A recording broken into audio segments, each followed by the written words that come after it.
صلی اللہ علیہ وسلم کے دین میں قیاس رائی شامل کرنا کفر ہے. اس لیے تمام جو امام تھے اپنی قیاس رائی اپنے نام سے لکھ کر، وہ نبی اور خدا کے نام پہ نہیں لکھ رہے، ٹھیک ہے، تاکہ لوگ یہ کہیں نہ کہ یہ دین، یہ نبی کا فرمان ہے، وہ کہے فلاں عالم نے کہا تھا. ٹھیک ہے، دین کیا ہے؟ اللہ رسول کا فرمان، عالم کی رائے ہے. کیا ہے؟ اس لیے اس نے اپنے نام سے جوڑی. کیا جوڑی؟ تاکہ قیامت تک کوئی عالم دین کو بھی گمراہ نہ کہے کہ انہوں نے دین میں اضافہ کیا ہے. کیا کیا؟ انہوں نے تو اپنے نام سے لکھ کر گئے، کوئی دین میں تھوڑی لکھ کر گئے. اگر وہ نبی کے نام سے بات کرتے، اللہ کے نام سے بات کرتے اور بات ان کی ذاتی ہوتی، وہ تھا کفر. اس لیے تمام اولیاء اللہ، تمام صحابہ اکرام اور تمام امام اور تمام محدث کوئی بھی بات کی انہوں نے اپنا نام لکھا. یہ نہیں لکھا کہ اللہ رسول کا، یہ کہا کہ یہ میرا قول ہے، یہ میرا علم ہے، یہ میری خواب ہے، یہ میری بشارت ہے، یہ میرا جہاد ہے، یہ میری تبلیغ ہے جو میں نے دین کی خاطر کی، تاکہ لوگ آسانی سے دین کو سمجھ سکے. یعنی کہ میں نے وضاحت بیان کی ہے، فرمان وہی ہے، قرآن وہی ہے، اسے نہ چھوڑنا. یہ تو میں نے زیادہ جو تمہیں بتایا ہے، یہ کیوں بتایا ہے؟ تاکہ کم عقل بھی سمجھ جائے. کم عقل، مگر وہ سمجھ کے مجھے نہیں اپنائیں. میرے فرمان اس کے لیے دین نہیں ہے. یہ تو میں نے آسانی اس لیے کی ہے تاکہ اور دین کے قریب ہو جائے. تو امام بھی تجھ سے کیا چاہتے تھے؟ اللہ رسول کا قرآن. وہ قرآن اپنانے کے لیے وہ ذاتی گفتگو کر کے انسان کو سمجھاتے تھے تاکہ اللہ کے اور قریب ہو جائے. ٹھیک ہے، یہ ان کا انداز تھا. جب ہم ان سے ناپا لیں گے تو ہم ان کے انداز سے واقف ہوں گے کہ یہ اولیاء اللہ، یہ صحابہ اکرام ذاتی گفتگو، ذاتی رائے ہمیں کیوں دیتے ہیں؟ تاکہ ہم آسانی سے سمجھ کر دین کی طرف ہو جائیں. انہی باتوں کو دین نہ بنا لیں، ان باتوں کو دین کے لیے کیا روشنی سمجھے کہ یہ تھوڑی سی روشنی ہمیں مکمل دین میں داخل کر دے. ٹھیک ہے، تو ان سے تھوڑی سی روشنی لے کر جو کل ایمان کی روشنی ہے، یعنی قرآن کی روشنی، اس کو اپنا لو. کیا اپنا لو؟ اس کی رسی کو مضبوطی سے تھام. کسی نے نہیں کہا کہ میری گفتگو کو مضبوطی سے تھام لینا. گفتگو کی، مگر گفتگو کا انداز آخر میں کیا بیان کیا؟ اللہ رسول کی بات کو ماننا اور ایمان کی رسی کو مضبوطی سے پکڑ لینا. یہ نہیں کہا میری گفتگو کو مضبوطی سے پکڑ لینا اور کسی اور کی گفتگو سننا ہی. آج ایسے لوگ ہیں کہ جو اپنی گفتگو کو اہمیت دے دیتے ہیں، کہتے ہیں کسی کی گفتگو نہ سننا، چاہے وہ کسی کی کتاب سے دیسی ہی کیوں نہ ہو. اس لیے ہم ایک دوسرے سے مطمئن نہیں ہیں. یعنی گفتگو کی وجہ سے کیا، یا یہ دیوبندی گفتگو کرتا ہے اس انداز سے، سنی گفتگو کرتا ہے اس انداز سے، شیعہ گفتگو کرتا ہے اس انداز سے، اہل حدیث گفتگو کرتا ہے اس انداز سے. تو ہم نے گفتگو کے انداز تو جان لیے، مگر گفتگو کس کے لیے کر رہا ہے وہ جاننا بھی لازم. کہ اگر وہ توحید کے لیے کر رہا ہے تو اپنے لیے نہیں کر رہا، ایک ولایت کے لیے کر رہا ہے تو اپنے لیے نہیں کر رہا، ایک صحابہ کی حرمت کی پاسداری کی گفتگو کر رہا ہے تو اپنے لیے نہیں کر رہا، ایک قرآن کی گفتگو کر رہا ہے اپنے لیے نہیں کر رہا. کوئی بھی تمہیں اپنے لیے اگر گفتگو کرتا نظر آئے تو اس کی صحبت چھوڑ دو نا. اور اگر اللہ رسول ولایت، دین، قرآن اور نماز اور روزہ، زکوٰۃ، حج سنا کرو، یہ دین ہے. کیا ہے؟ ذاتی گفتگو کو کہا ہے نا، کسی کی ذاتی باتیں نہ سنا تو راز کی مئو قرآن و حدیث جو کسی کی ذاتی گفتگو ہے، اللہ رسول کی گفتگو، اس کو چھپانے کا اللہ نے منع کیا کہ اگر تو ایک آیت بھی جانتا ہے، ایک حدیث بھی جانتا ہے، تو تم نے لوگوں سے چھپانی نہیں ہے، لوگوں کو بتانی ہے. تو ثابت ہوا جس کا حکم ہی بتانے کا ہے اس کو چھپائے گا کون؟ چھپائے گا جو منافق چھپائے گا. اور کون چھپائے گا؟ منافق. کیونکہ منافق حق نہیں بتائے گا. اگر وہ حق بتا دے گا تو وہ منافق نہیں رہے گا. منافق کیا بتائے گا تجھے؟ حقوق بتائے گا. کیا بتائے گا؟ ٹھیک ہے، تو حقوق تو سب کے لیے ہے، اس میں تو منافق بھی شامل ہے، مگر مسلمان کے اوپر اور سب کے حقوق لازم ہے، منافق کے حقوق ہی نہیں لازم. یہ بھی جاننا ہے کہ جانور کی خدمت کر سکتا ہے مسلمان، کتے کی خدمت کر سکتا ہے، ٹھیک ہے، یہاں تک کافر کی خدمت کر سکتا ہے، مگر کسی منافق کو پانی بھی نہیں پلانے کا. ٹھیک ہے، آپ صلی اللہ علیہ وسلم فرمایا اس سے رشتہ بھی ختم کرتا. ٹھیک ہے، اس سے منافق، اس سے اگر اس کی بیوی ہے اور اسے پتہ چل جاتا ہے کہ میرا میاں منافق ہے تو کیا کرے؟ بستر علیحدہ کرے. منافق کس کو کہتے ہیں؟ جو اللہ رسول کے فرمانوں کو نہیں مانتا اور اپنی رائے دے. میری رائے میں ایسا ہے، اس سے منافق کہتے ہیں. ٹھیک ہے، یہ زیادہ رائے پہ چلنے والے منافق ہو جاتے ہیں.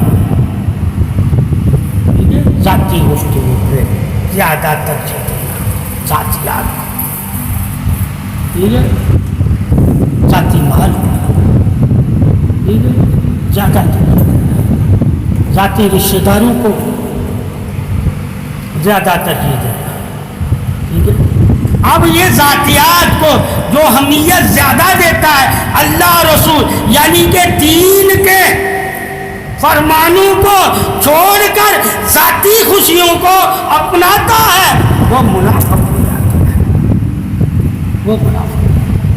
آیت کچھ کہہ رہی ہے کہ مال جان اولاد دین پہ قربان کر دینا، اور وہ مال جان اولاد کو بچاتا ہے، اس کو کہتے ہیں منافق. ٹھیک ہے، کہ دنیا کی محبت کی خاطر اس نے اللہ رسول کی یعنی کہ اولاد، رشتے دار، مال کی محبت میں اس نے دین والے کا یعنی کہ اللہ رسول کی بات کو نہیں مانا. ٹھیک ہے، اور ہیلا بنا دیا. کیا بنا دیا؟ میں مجبور تھا. کیا تھا؟ میں کیا تھا؟ مجبور تھا. اسی لیے سورہ توبہ آئی. کیا آئی؟ تاکہ منافقوں کے بارے میں تمہیں کھل کے علم ہو جائے. وہ اپنی مجبوری کو زیادہ اہمیت دیں گے، دین کو اہمیت نہیں دیں گے. ذاتی باتیں کیا ہوگی؟ ثابت ہوا دین میں ذاتی بات کی وجہ سے دین سے اگر ہم دور ہو جاتے ہیں تو ہم منافق ہو جاتے ہیں. ٹھیک ہے، اس لیے اختلافات ذاتی ختم کرنے کا حکم ہے کہ اگر تمہارے اختلافات جو آپس میں ہیں وہ بڑھ جاتے ہیں اور تم دین کی پیروی نہیں کر پاتے تو ایسے اختلافات تمہارے لیے منافقت پیدا کرتے ہیں. منافق کس کو کہتے ہیں؟ رنجش پیدا ہونا.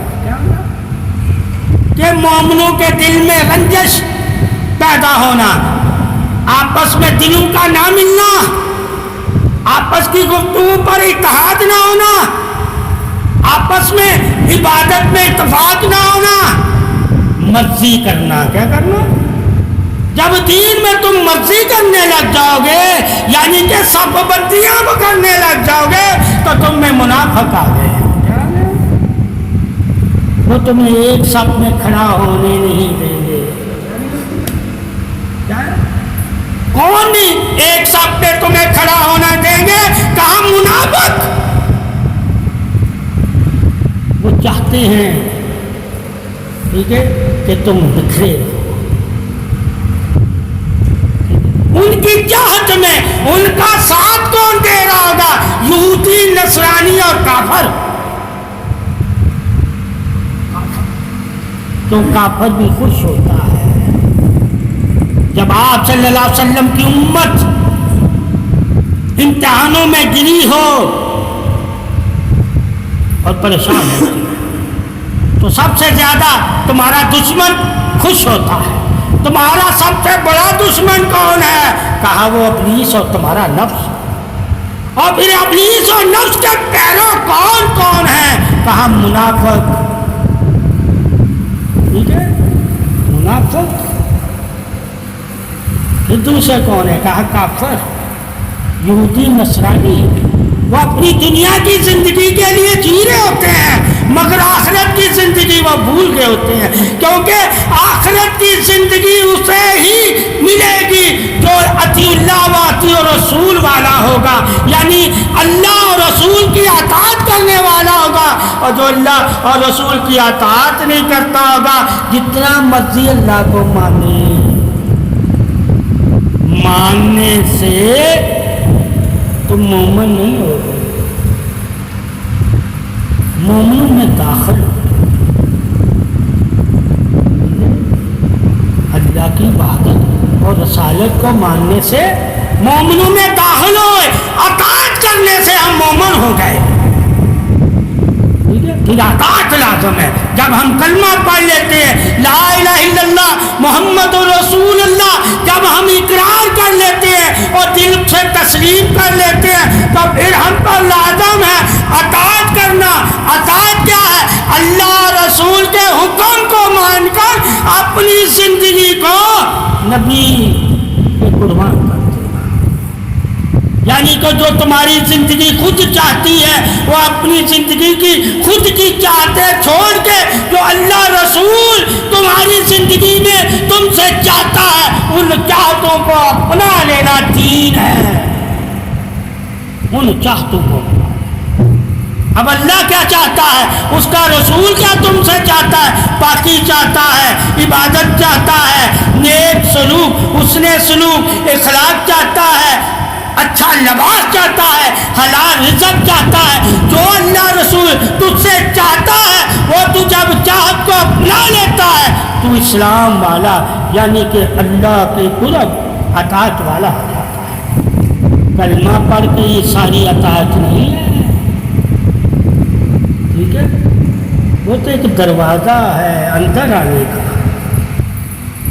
قریب ہونے کا. جب تو نے لا الہ الا اللہ پڑھ لیا، تو ایمان کے دروازے سے اسلام کے گھر میں داخل ہو گیا.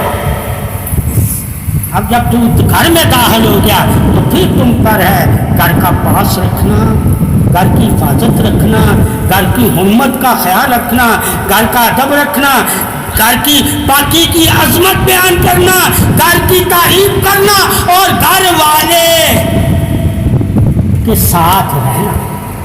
علیحدہ سوچ نہیں بنانی، کیونکہ اس کے گھر کا وارث بھی ہے، یعنی کہ دین کا وارث بھی ہے. تو اگر دین کے گھر آیا ہے تو گھر والا نہیں ہے، تو نے گھر کو اپنایا ہے. آپ صلی اللہ علیہ وسلم سے دین ہے، تم دین میں شامل ہو. شامل کیوں ہوئے ہو؟ کہ ہم دین کے قریب ہونے جائیں. دین کون ہے؟ محمد صلی اللہ علیہ وسلم کا سینہ. کیا ہے؟ سینہ. اسی لیے دل سے چاہو گے تو دل سے ملے گا. یعنی کہ محمد کے دل میں ہے کیا؟ کہا میں نے اس کے کے دل میں نور رکھا ہوا ہے، اس کے دل میں نور، اور پھر اس کا دل میں نے چاک کر کے پھر سی دیا، پردہ کر دیا۔ کیا کر دیا؟ اب وہ پردے میں ہے مگر ہے نور ہے۔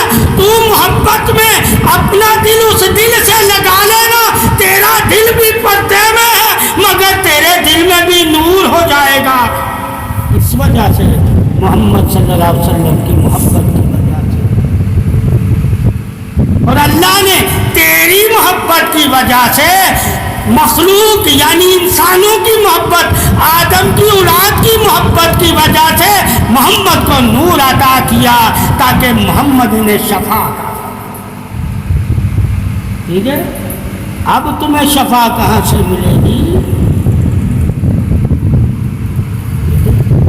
اللہ سے اور اس کے رسول سے، اللہ سے اس کے رسول۔ اب کہتے ہیں قرآن شفا، کہا وہ کس سے ملا ہمیں؟ محمد صلی اللہ علیہ وسلم۔ میں تمہیں قرآن دیتا ہوں، یہ نہیں کہا اللہ تمہیں قرآن دیتا ہے، اور اس کے بدلے میں صرف تم سے یہی مانگتا ہوں، میری آج سے محبت کرنا، میری آج سے۔ صحابہ سے اس کا بدلہ کچھ اور مانگا نہیں، محبت نہیں۔ دین، قرآن کو دین کہا تھا، قرآن تمہارا دین ہے اور تمہارے دین کا پاسدار بھی ہے، اور تمہاری عزت کا محبت بھی ہے۔ قرآن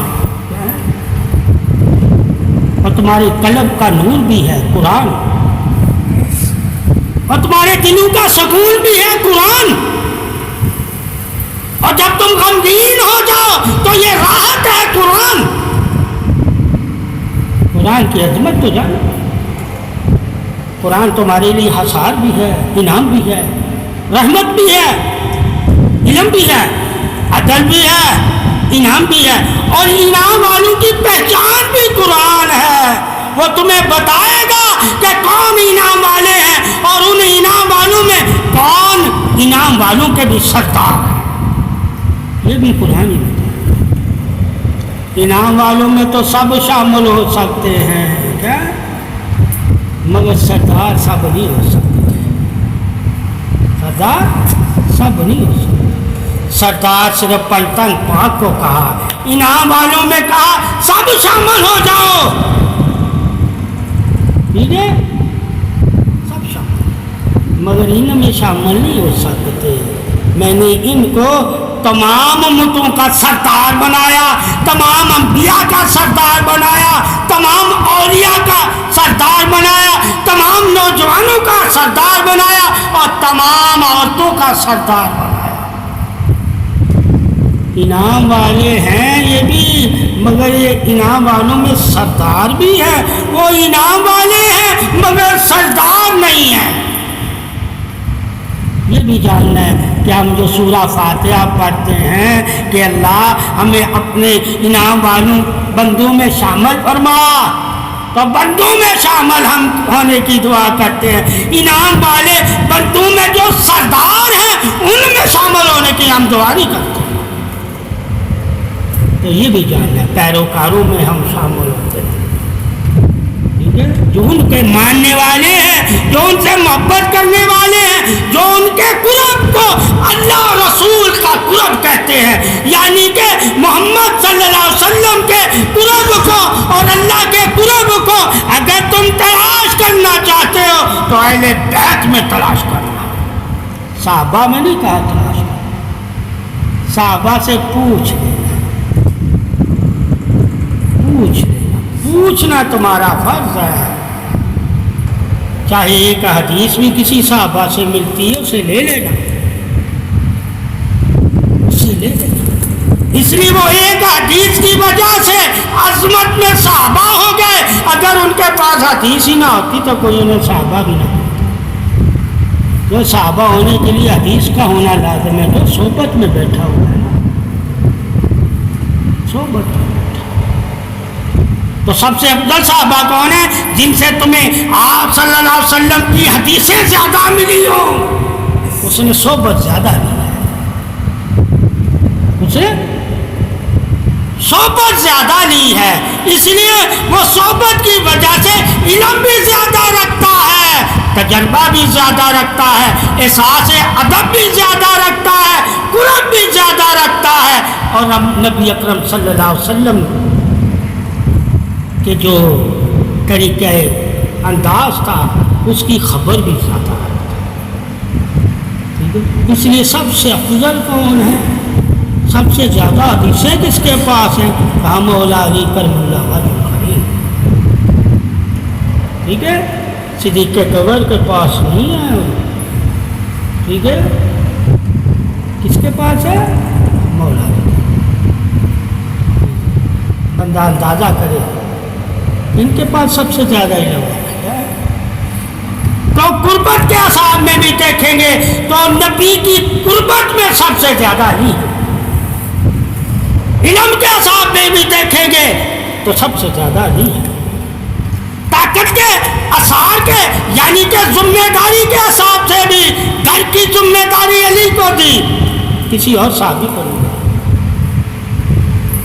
یہ آپ صلی اللہ علیہ وسلم کا فرمان ہے، جسے چاہے وہ پسند کرے، اللہ کی پسند محمد صلی اللہ علیہ وسلم کی پسند ہے، اس لیے کوئی مومن نبی کی پسند پر اعتراض نہیں کرتا تھا، راضی ہو جاتا، چاہے آپس کے اختلافات بھی ہوتے تھے، جب نبی فرما دیتا تھا تو صحابہ ایک دوسرے سے اختلافات ختم کرتے تھے، ہم اختلافات نہیں ختم کرتے، اس لیے ہم ایک نہیں ہوتے، وہ اختلافات ختم کر دیتے تھے اس لیے ایک ہو جاتے تھے، اختلافات ان کے بھی تھے، اور جب بعد کا دور آیا اختلافات ختم ہونے کا کوئی نام نہیں دیتا تھا، تو اپنی اپنی جگہ پہ دونوں ہی راضی ہونے لگے کہ تمہاری باتیں تم، میری باتیں ٹھیک ہے، وہاں سے پھر اختلافات شروع ہونے لگے۔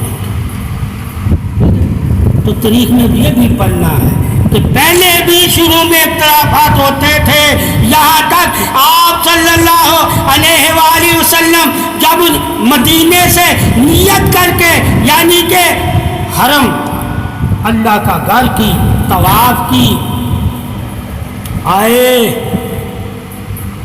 ٹھیک ہے، تو انہوں نے مکے والوں نے اجازت نہیں دی،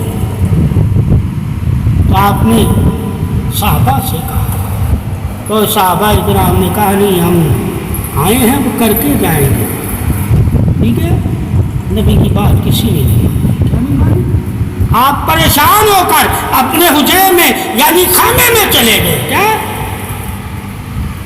خیمے میں، تو پریشان تھے کہ کسی نے میری بات نہیں مانی، کیا نہیں مانی، یعنی کہ احرام نہیں اتارنے کو تیار ہوئے، ٹھیک ہے، آپ پریشان ہو۔ عائشہ صدیقہ رضی اللہ تعالیٰ عنہ فرماتی ہے آپ صلی اللہ علیہ وسلم کو کہ تمام صحابہ اکرام آپ سے محبت کرتے ہیں، آپ پہلے اپنا اتاریں گے دیکھ کے سارے اتارتے ہیں، تصدیق ہو گئی، اس میں جتنے بھی ہیں سارے محبت والے ہیں، کون سے؟ جنہوں نے احرام اتارے، کون کہہ رہی ہے؟ عائشہ صدیقہ رضی اللہ تعالیٰ کہ آپ سے سب محبت کرتے ہیں، کیا کرتے ہیں، مگر پیر جب آپ کریں گے نا تو سارے آتے ہیں، آپ باہر نکلے خیمے سے اتار دیا، عمر بھی نکلا، صدیق بھی نکلا، سارے نکلے، سب نے اتار دی، کسی نے مخالفت نہیں کی، کیا نہیں کی، اتباع کی، کیا کی، پہلے آگاہی دی گئی میں سچ چاہتا ہوں، تو سب نے کہا ہم بغیر عمرہ کیے حج کیے واپس نہیں جائیں گے، آگاہی تھی، کیا مشورہ تھا، وہ مانا ہی کوئی نہیں، یعنی دل دکھ گیا، اب پیروی میں سارے مان گئے، اس لیے کہتے ہیں سردار وہ ہوتا ہے جو پہلے کرے، کیا کرے، غلام سے پہلے نہیں کروائے، کیا نہیں کروائے، خود کر کے دکھائے، غلام دیکھ کے ہی اگر وہ اپنے آقا پہ فدا ہوگا وہ دیکھ کے ہی اپنے آقا کی ادا کو اپنا لے تھے۔ تو صحابہ اکرام دیکھ کے آپ صلی اللہ علیہ وسلم کی ادا کو اپنا لیتے تھے۔ ٹھیک ہے، یہ شان تھی صحابہ کی۔ تو جنہوں نے دیکھ کے اپنایا ہے وہ عظمت والے ہیں۔